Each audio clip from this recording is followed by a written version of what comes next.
Hello everyone, my name is Akanksha Ranjan and I have cleared UGC NET JRF in 2022.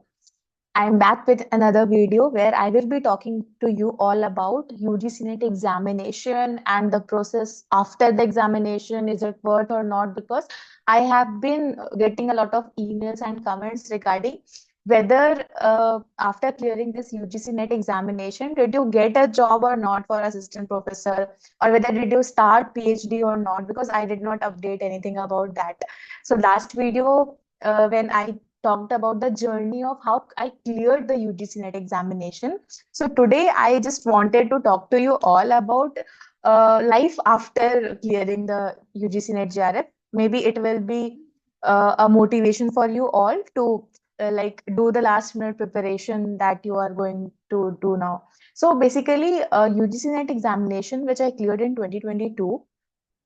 After that, I did not start PhD immediately because I wanted to get some experience, do some job, and then I wanted to start with the PhD because at that time I did not even have any idea कि क्या topic पे research करना है, research कैसे आगे proceed करना है. तो I just wanted to get some experience उस टाइम पे.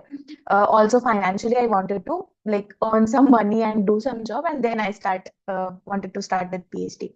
सो फिर मैंने नवंबर में रिजल्ट आया था एंड तब मैं I was doing a job which was online and it was a coaching institute जो कि क्लैट की प्रिपरेशन के बारे में काम करते थे. सो उस जॉब को मैंने जनवरी में छोड़ दिया था and then I started applying for university and assistant professor job.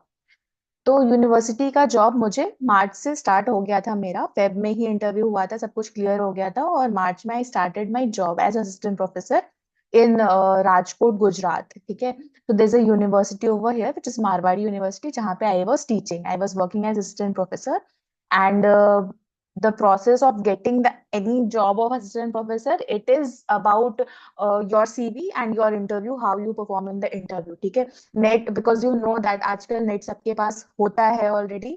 बहुत सारे बच्चों के पास नेट होता है फिर भी जॉब नहीं मिल रही है. That is why this video. Because बहुत सारे कमेंट्स ऐसे आते हैं कि हमारा नेट क्लियर हो जाएगा तो जॉब मिलेगी, इसकी क्या गारंटी है. बिकॉज ये एलिजिबिलिटी टेस्ट है, ये कोई जॉब तो हमें देता नहीं है. हमने क्लियर किया एग्जामिनेशन बट जॉब मिलेगी ये नहीं होता है कोई गारंटी. तो उसके बाद आपको जॉब कैसे मिलेगी वो टोटली इसी पे होता है. एक तो किस्मत होती है बट उसके अलावा आपकी सीवी आपने कैसे बिल्डअप किया है, आप इंटरव्यू में कैसा परफॉर्म कर रहे हो, आप यूनिवर्सिटी में एप्लीकेशन राइट यूनिवर्सिटी पे राइट टाइम पे डाल रहे हो कि नहीं. बहुत सारे फैक्टर्स होते हैं. इस पे डिपेंड करता है कि आपको उस टाइम पे जॉब मिल रही है कि नहीं. लोकेशन वगैरह भी मैटर करता है. ठीक है. तो ये सारी चीजें जॉब के अराउंड घूमती हैं जो कि आपको ध्यान में रखना होता है. अब बहुत सारे कमेंट ऐसे आते हैं कि क्या वर्थ भी है नेट करना क्योंकि इसके बाद जॉब की कोई श्योरिटी नहीं है. तो देखो, I started preparing for net इसी वजह से कि मुझे था कि कोई एक सेफ अपॉर्चुनिटी मेरे पास रहनी चाहिए. अगर मैं कुछ और भी प्रिपेयर करती हूँ इन फ्यूचर या कुछ, तो मेरे पास एक होना चाहिए कि हाँ I am eligible to become something, तो मैं एनी टाइम बाद में जॉब के लिए अप्लाई कर सकूं.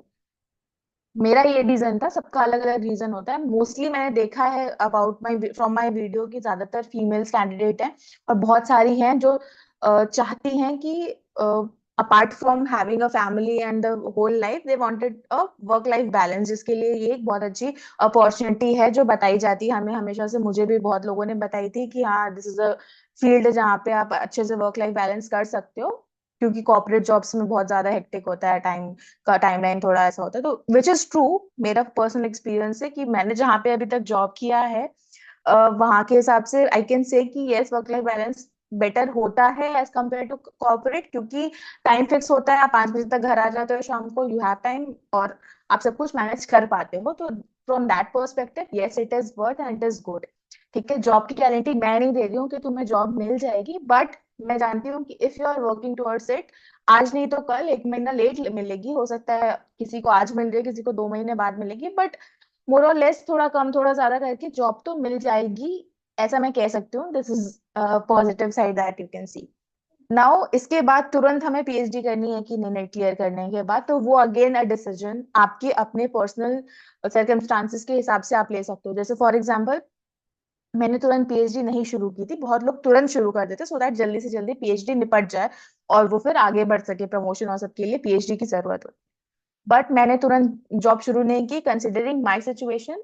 अब आप अपने हिसाब से डिसाइड कर सकते हो कि आपको तुरंत करनी है या फिर आपको जॉब करना है, बिकॉज आप जहां से पीएचडी करोगे that again require some finances. तो अगर आपके पास है सफिशिएंट फाइनेंसेस, आपने सब मैनेज कर रखा है पहले से, या फिर आपके पास कोई सपोर्ट है, तो आप इमीडिएटली भी शुरू कर सकते हो। और अगर आपको थोड़ा सा जॉब करना, थोड़ा एक्सपीरियंस भी चाहिए, थोड़ा फाइनेंसेस भी चाहिए, तो थोड़ा सा आप जॉब करके फिर से शुरू कर सकते हो। ऐसा कुछ कंपल्शन तो है नहीं कि बस अभी शुरू कर देना है हमें पीएचडी, नहीं तो कुछ हो जाएगा। जेआरएफ भी अगर आप क्लियर करते हो तो 2 साल का टाइम होता है आपको शुरू करने के लिए पीएचडी, ठीक है।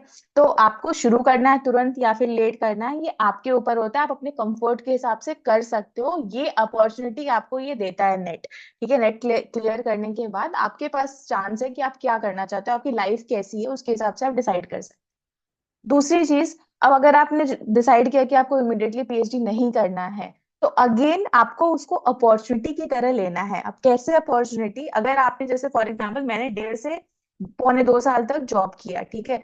अब इस ड्यूरेशन में आप अभी क्योंकि पीएचडी नहीं कर रहे हो, आप आराम से, आपका अगर सीवी पे रिसर्च पेपर नहीं भी है, सीवी बहुत ज्यादा स्ट्रांग नहीं भी है, तो आपके पास ये टाइम ड्यूरेशन है इसको करने का। कैसे, जैसे कि फॉर एग्जांपल मैंने जब इतना टाइम जॉब किया, तो उसके साथ साथ फिर मैंने उन चीजों में भी थोड़ा काम करना शुरू कर दिया। जैसे एक चीज तो है कि हमें पीएचडी करनी है, तो उसके हिसाब से भी हमें थोड़ा अपना दिमाग चलाना है कि क्या टॉपिक लेना है और प्रपोजल बनाना है, वो सब है। उसके अलावा बहुत सारे एफडीपीज होते हैं जो यूनिवर्सिटी भी कराती है, आसपास आपके हो रहा होता है, तो आप वो सारी चीजें चूज कर सकते हो, एफडीपीज करना। फिर आप सर्टिफिकेट कोर्सेज कर सकते हो, आप ये सारी चीजें कर सकते हो। रिसर्च पेपर्स लिख सकते हो, बुक्स चैप्टर लिख सकते हो। तो ये सारी चीजें जो सीवी बिल्डअप करने के लिए होती है, ये सारी चीजें आप कर सकते हो विथ जॉब। तो एक तो वो चीज हो जाती है। उसके अलावा आपको पीएचडी करने जब आप डिसाइड करोगे, तो उसमें भी फाइनेंस बहुत बड़ा रोल प्ले करती है, क्योंकि देर आर 3 थिंग्स जहाँ पे आप पीएचडी कर सकते हो। उसके 3 अलग अलग रास्ते होते हैं जो आपने सुने होंगे, कि एक होता है स्टेट यूनिवर्सिटी से कर लो, सस्ता भी पड़ता है और हो जाता है आराम से। एक सुनते हो कि सेंट्रल यूनिवर्सिटी से करो, कि बहुत अच्छा नाम होता है, और रिसर्च आपको सीखनी है तो आप सेंट्रल यूनिवर्सिटी जाओ, वहाँ पे बहुत अच्छा प्रोफेसर होते हैं, बहुत अच्छी गाइडेंस होती है, लाइब्रेरी होता है, ये वो। तीसरा होता है हमारा एनएलयूज, ठीक है, नेशनल लॉ यूनिवर्सिटी, जिसके टैग के पीछे सब हम भाग रहे होते हैं कि मिल जाए, टैग टैग हो जाएगा तो थोड़ा अच्छा रहेगा हमारे सीवी और हमारे फ्यूचर जॉब और सब चीजों के लिए, ठीक है। तो ये तीनों में से भी कौन सा करना है, इसका मैं आपको कुछ ऐसा नहीं बता सकती हूँ कि हाँ this is the right thing, आपको यहीं से पीएचडी करनी चाहिए, ठीक है। ऐसा कुछ नहीं होता है पीएचडी के लिए। क्यों नहीं होता है? क्योंकि जैसे मैं बाकी चीजों के लिए बता रही थी आपको कि इट टोटली डिपेंड्स ऑन, ये पूरा एक लाइन ही ऐसी है जो पूरी आपकी कंफर्ट के हिसाब से चलती है, ठीक है। इसीलिए ये मतलब एक अच्छा रास्ता माना जाता है, क्योंकि आपकी कंफर्ट के हिसाब से, मतलब अगर आपके पास सफिशिएंट रिसोर्सेज हैं, आपके पास पैसे हैं, आप कर सकते हो, आप पैसे लगा सकते हो बिना किसी हर्डल के, तो आप ट्राई कर सकते हो एनएलयूज और ये सारी जगहों पे जहाँ पे थोड़े पैसे ज्यादा, या प्राइवेट यूनिवर्सिटी में जहाँ पे पैसे थोड़े ज्यादा लग जाते हैं, ठीक है। बट अगर वो नहीं है और लेकिन आपको रिसर्च करनी है अच्छी, तो आप अच्छी सेंट्रल यूनिवर्सिटी में ट्राई कर सकते हो। वहां पे फीस बहुत कम होती है और सब कुछ अच्छा सीखते हो आप, और उसका भी टैग अच्छा होता है। मतलब जैसे अगर जेएनयू से किसी ने किया है, दिल्ली यूनिवर्सिटी से किसी ने किया है, तो it is a good tag, even better than NLU sometimes.